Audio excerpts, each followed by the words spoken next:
Good morning, everyone. 7 days today, the people of Anambra State will go for election. And that election is important, not only to the people of Anambra State, but the entire Igbo land. We encourage the people of Anambra State to go ahead and participate in the election, no matter what, no matter the intimidation, harassment, and all that. Casualties suffered. There is no alternative to that election. The alternative perhaps may be third term for Willie Obiano and the members of the House of Assembly, or in the alternative, state of emergency. And none of these two things is desirable. So there must be election in Anambra State. More than that, the election is so important because this is another 8 years, another batch of 8 years of democracy in Nigeria, another batch of 8 years of democracy. In 1999, PDP ruled for almost 16 years, from 1999 to 2015. Ranging from Obasanjo, Yaradua, and Goodluck Jonathan. 2015, Buhari came on board. From 1999 to 2015, Ndi Igbo took part extensively in governance of this country. They took part in the mainstream politics of Nigeria. Mainstream politics of Nigeria. But in 2015, Ndi Igbo started playing the opposition role. So we need to ask ourselves, in this new dispensation, which we start from Anambra State, next 8 years to come, what role will Ndi Igbo play? Shall we start or continue to play the opposition? Our people are not known for opposition politics. Ndi Igbo, the Southeast, are not known for playing opposition politics. Right from 1960, even during the MPN, MPP, strata, Ndi Igbo joined with MPN when they couldn't win election at the center. MPP joined MPN. They partnered with MPN. There is no gain in opposition. Moreover, in Nigeria, where the constitution makes it the winner takes all, there is no gain in opposition. So I think this Anambra election should be a turnaround for the people of the Southeast. There are so many things why we should do a turnaround now. Look at insecurity happening or ravaging the entire Southeast. We cannot tackle the issue of insecurity by playing opposition politics in Nigeria today. No, because the governor is not in control of the army, he's not in control of the navy, he's not in control of the air force, he's not in control of any of the paramilitary setups. So how does he control insecurity?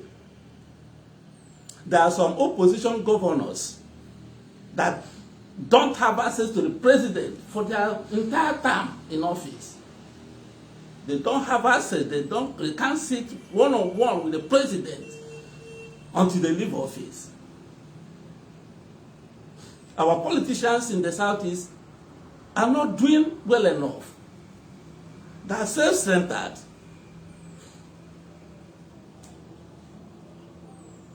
Because when you have no agenda, collective agenda, even the meetings they hold in Enugu, not many of them don't attend because of different parties they belong to. In Nigeria today, we have two major parties, APC and the PDP. In these two major parties today, on ground, APC controls about 2/3 1/3 of the entire federation. They have governors in about 2/3, say about 22, 23, 24 states, while PDP controls about 1/3. Notwithstanding, people are still jumping from PDP today to APC. So if you conduct election tomorrow morning, APC as a party has the chances of winning election in Nigeria than the PDP. I mean, what is on ground? Unless you want to delude yourself, you continue living in delusion. So why people are living from PDP to APC, is it worthwhile for ndị Igbo to jump into PDP? It's a disservice. We have to look inwards and put on our thinking cap. If you are shouting marginalization, marginalization every time, can't you demarginalize yourself? When you start playing the role of opposition, you have started marginalizing yourself. You have started marginalizing yourself. If you go to the pool and you want to vote, and you look at the scenario, you vote for an opposition to the present-day government, you have started marginalizing yourself. There's no way when the ruling party wants to hold their meeting, they invite the opposition. It's the ruling party that provides the policies of the government. They will not call the opposition to come and help them streamline the policies of the government. If you are in a ruling party, you sit at the round table where the cake is shared. Why the opposition continues to complain? It's the duty of the opposition to recriminate, to complain, to shout. Is that what the Southeast people will want in the next 8 years, which the Anambra people will start from next week? By 2023, Buhari will be going out. Ndibo will continue with opposition? No. And that's what the people of Anambra State will start in the next 7 days. So we have to encourage them to think well, to think about the future of Ndibo, of the Southeast, not personal interests of few people. If you vote for an opposition candidate, the tendency that you are just helping the governor and his family and his few friends, not for people of Anambra State, not for Ndibo. In today's politics, there's barely nothing a governor can do to govern his state without help from the government, from the federal government. Nothing, absolutely. How many states in Nigeria today can pay or can use their IGR to take care of themselves, pay salaries, pay pensions and gratuity to workers and all that, to retired workers? How many? Hardly Lagos, Rivers, or perhaps Kano. No other state. So without the collaboration of the center, you cannot. You cannot. So where you win election, you cannot get anything from the center. Your infrastructural development is zero. You cannot do anything except, the little money you have, you pay taxes, salaries, and all that. That's all. Don't expect anything from a governor who is not working with the mainstream politics. That is what I want to tell our people. You must change your attitude in today's politics. You must join the ruling party, mainstream party. Ndibo should be the people sharing and giving to others, and not the people to be receiving, begging to receive. Even if you want additional state, I remember when Ndibo were playing the mainstream politics during Obasanjo's regime, it came to a point that Obasanjo wanted to create additional state for the Southeast. But it couldn't work due to our people. Every state wanted it to come to them. And again, Obasanjo wanted to go for third term, which didn't work. I mean, the whole thing crashed.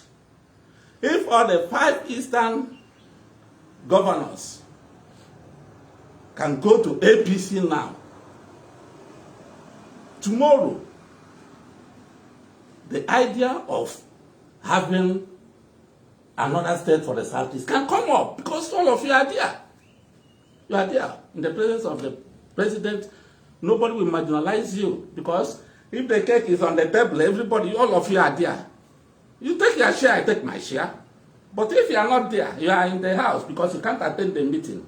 You won't know when the cake will be baked. You don't know, you won't know who will be sharing it. You will be in your house complaining. So we have to start thinking right now. It's not about shouting and marginalization every day. Who is marginalizing you? Go to the center and dominate. It's not about population. It's not about population. If it's by population, Fulani should not be ruling Nigeria today. How many are there? Then not to talk of Ndi. Go to the center and dominate. Be the sharers and not the receivers.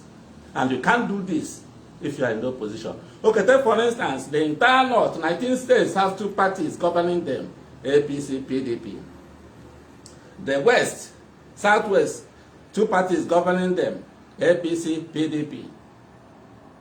South, 2 parties governing them, APC, PDP. Southeast, 3 parties, APC, PDP, AFGA. Only 5 states. Southwest has 6 states, 2 parties. South, 2 states, 6 states, 2 parties. The entire North, 19 states, 2 parties. Southeast, only 5 states, 3 parties. That will show you the extent our people deteriorated in politics. How can you achieve anything from that? Supposing the so-called rotational presidency or whatever, which party will zone the president to you? Is it APC will zone president to Southeast with 2 states? Or is it PDP will zone president to Southeast with 2 states? Which party will do that? You don't play politics with sentiments. That one has gone. In today's politics in Nigeria, Ndi Igbo should take the front seat, driver's seat, by staying in the mainstream politics of Nigeria. When we talk of president, like I said before, which president? The rotational president I should believe in now should be the 2 political parties zoning their president to the use. The 2 parties, APC and PDP, should zone their presidential slots to the use of Nigeria. Not to these old people, not this primordial ethnic nonsense. What do you mean by Igbo president, Hausa president, this and that? Buhari is the president today. Naira is about close to 600 naira to $1 now. Does it make difference between a Fulani man and an Igbo man? A Fulani man changes naira 600 naira to $1. An Igbo man changes 600 naira to $1. What difference has it made here now? Because the Fulanis have their son as president. So also, I don't listen to that. Give the youth the leadership of Nigeria. I've said it before. In superpowers, look at America, Obama, Clinton. All became presidents at the age below 50. Look at the president of France, below 50. Nigeria should learn. Let the next president coming to rule Nigeria, to govern Nigeria, be less than 50 years. Let's try it and see. We have so many young boys, enterprising young men there. We have some governors today governing their states. We have some in the National Assembly. We have some intellectuals, some businessmen that are less than 50 years that are doing marvelously well. Why must we continue with old people? Recycling them. Yeah? People like Atiku Abubakar and Senator Bola Ahmed Tinubu should go and sit down. We have had a lot of them. If you want Nigeria to continue, this type of people should take the back bench and support the youth. And the youth themselves, you should come up. All these demonstrations you are doing, end SARS, blah, blah, blah, this and that. If you can say, end old age rule in Nigeria, it makes more sense than end SARS. That criminals that fear the police, say, come on demonstration and say, let old men retire. We want the youth to take over the affairs of Nigeria. It makes more sense to the whole world. And you are there. They will rule you. When they finish, their children will rule you. Ad infinitum. Where are you? Huh? I'm so disappointed with all these things. If Nigeria is good, whether you are an Igbo man, an Hausa man, or a Yoruba man, you will enjoy. You will enjoy. I don't believe in when the president is on the deal. During Jonathan's tenure, Ndi Igbo occupied all sensible positions in the administration. What did an Igbo man gain? All our roads were dilapidated. But I got any road that was given on contract to the so-called senator. They shared the money. Igbo senator, they shared the money. Onisha, Enugu Road, they shared the money. They were in government. Today they are coming up to sit, to demand for Igbo president. The same people. Was Jonathan, not from South, but he gave us more than any other president could have given us. Obasanjo at the beginning played politics with his mentality, but later he changed. He changed. I bet you if an Igbo man was the president, he wouldn't have done one quarter of what Obasanjo and Jonathan did to Igbo. Let us tell ourselves the truth. Igbos enter the main politics, mainstream politics. What I mean is this. If Igbo enter the mainstream politics today, and tomorrow PDP wins, immediately we finish the Supreme Court judgment, because the Supreme Court is now the arbiter in Nigeria that decides who wins or who should be president or who should be doing this. Immediately you finish and it goes to PDP. You all will join and move over to PDP. All the governors, 5 of you, you move over to PDP. Even if the Supreme Court rules again that it is APC, you leave PCP and move over to APC. Because there are no differences between PDP and APC. Nothing except to share money at the center. And you must be there where others are sharing this money. If you are not there, you are not there. You continue to complain. It doesn't favor anybody. It doesn't favor any Igbo man. I expect that Abia State Governor, say Pazo, and the Enugu State, Ugwani, to move over to APC before the end before the beginning of 2023. If you don't move over to APC, Ndibo will leave you aside. Anambra State, if you people fail to enter the mainstream politics this election, Ndibo will leave you behind. We are tired of opposition. Opposition uses us nothing except enriching few individuals within the corridors of the governor. We don't need that. No, not many people can say what I'm saying today. Some people will say, he's not watching our comments. What does your comment amount to? I'm talking the truth. I'm saying the truth. I'm talking about what will benefit Ndibo. I'm not a politician. I'm in the Biafra struggle. And in this Biafra struggle, not even many people know what we are doing. Not many people know what we call the Montevideo Convention of 1933. Not many people know about it. Not people know that this is where the United Nations marked and said, look at how you will start agitation for independence. When I read this document, it was even in prison that I crafted the constitution my group is using today. That is why today, come to my group, you see executive, judiciary, legislature. These are things I don't want. The moment I talk now, they go and hijack it. Most of these people today groping, saying they are fighting for Biafra. Which Biafra? It's just like if you are going to the north from River Niger, instead of proceeding to Enugu, Abakaleke, River Benue and all that, you start going to Asaba, Abo, Ondo. Say you are going to the north. You are not going to the north. You are deceiving yourself. You have not seen the criteria for embarking on self-determination. In that month, video convention of 1933, there is nothing like referendum there. There's nothing like sit at home there. There's nothing like no election there.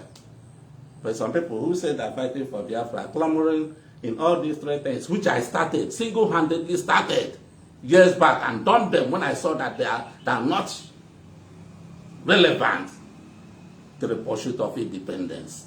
But that's what people are using to kill so many people today. Irrelevant things. Well, I have finished what I want to say. I feel and wish the people of Anambra State the best in the election next week. Emma as a son equal, Mema as a son Allah. They will.